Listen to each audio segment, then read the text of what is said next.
Good morning everyone welcome back to my channel. তোমরা সবাই কেমন আছো? আশা করি তোমরা সবাই ভালো আছো, আমিও ভালো আছি। আজকেও তোমাদের সাথে একটা নতুন ব্লগ ভিডিও শেয়ার করব, দেখতে থাকো, আশা করি ভালো লাগবে। আজকে তোমাদের সাথে শেয়ার করব শোল মাছের কালিয়া রেসিপি।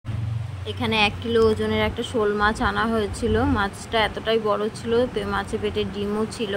আর নিয়ে নিয়েছি আলু, পেঁয়াজ, রসুন কেটে নেব। তারপর টমেটো, পেঁয়াজ, শুকনো লঙ্কা, কাঁচা লঙ্কা, আদা, রসুন, জিরের গুঁড়ো, ধনের গুঁড়ো, গরম মশলা সব দিয়ে একটা পেস্ট করে নিয়েছি। আর একটা পেঁয়াজ কেটে নিয়েছি। এখানে আমি ভাত বসিয়ে দিচ্ছি। এখানে দেখো মাছ ভাজার জন্য কড়াই গরম হয়ে গেছে, সর্ষের তেল দিয়ে নিলাম আর সামান্য পরিমাণ লবণ দিয়ে নেব। আমি এইভাবেই ব্যবহার করি, সামান্য পরিমাণ লবণ দিয়ে নিলে মাছ কড়াইতে আলু, মাছ যে কোনো কিছু ভাজতে গেলেই কড়াইতে লেগে যায় না। আর এখানে হলুদ আর লবণ দিয়ে আলুটাকেও ভেজে নেব। তারপর এখানে মাছ লবণ হলুদ মেখে রেখেছিলাম আর সামান্য জিরের গুঁড়ো দিয়ে মেখে রেখেছিলাম, মাছটাও ভেজে নেব। আর মাছের ডিম সাথে দিয়ে দিয়েছি। এখানে ভাত হয়ে গেছে। তারপর দেখো ফোড়নে দিলাম একটা গোটা শুকনো লঙ্কা, তেজপাতা আর জিরে, আর কেটে রাখা পেঁয়াজটা দিয়ে পেঁয়াজটা ব্রাউন করে ভেজে নেব। তারপর মশলার পেস্টটা দিয়ে ভালো করে কষিয়ে নিতে হবে।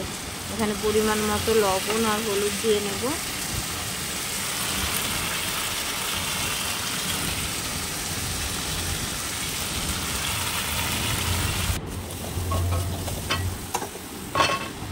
মশলাটা কষানো হয়ে গেছে, তারপর ভেজে রাখা আলুটা দিয়ে দেব। আলু দিয়েও মিনিট 2 মতো কষিয়ে নেব। তারপর এখানে আমি গরম জল দিয়ে দিলাম। গরম জল দিয়ে রান্না করলে তরকারিটা তাড়াতাড়ি হয়ে যায় এবং টেস্টটাও অনেকটা বেশি হয়। জল দিয়ে ঢেকে দিয়েছি। তারপর এক এক করে মাছ দিয়ে ঢেকে দিয়ে রান্না করে নেব। দেখো আলু গলে গেছে। এখানে যেহেতু আমরা এই মাছের ঝোল দিয়ে খাওয়া দাওয়া হবে, তাই একটু ঝোল ঝোল করে রাখছি। ঝোলের পরিমাণটা একটু বেশি, তোমরা যেরকম পছন্দ করো সেইভাবে ঝোল দিতে পারো। দারুণ হয়েছিল খেতে। এখানে দেখো আমার সোনামা পুজো করে নিচ্ছে, ঘরের পুজো।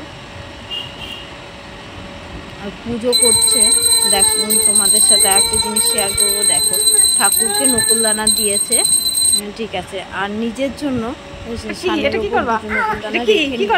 পুজো করতে গেলেই মানে আগে নিজে তো খেতে পারে না, নিজের জন্য রেখে নেয়।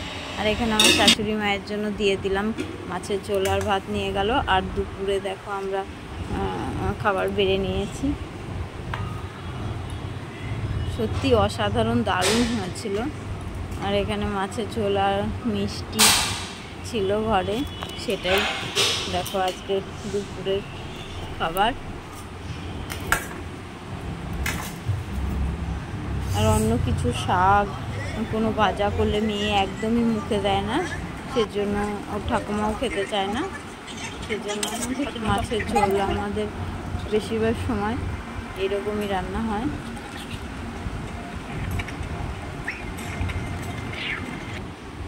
তারপরে এখানে গাছের লিচু ছিল, এই বছরের মতো শেষ লিচু, সেটাই দেখো ছাড়িয়ে দুইজনে মা মেয়ে মিলে খাচ্ছিলাম। ভিডিওটা ভালো লাগলে অবশ্যই লাইক কমেন্ট করবে।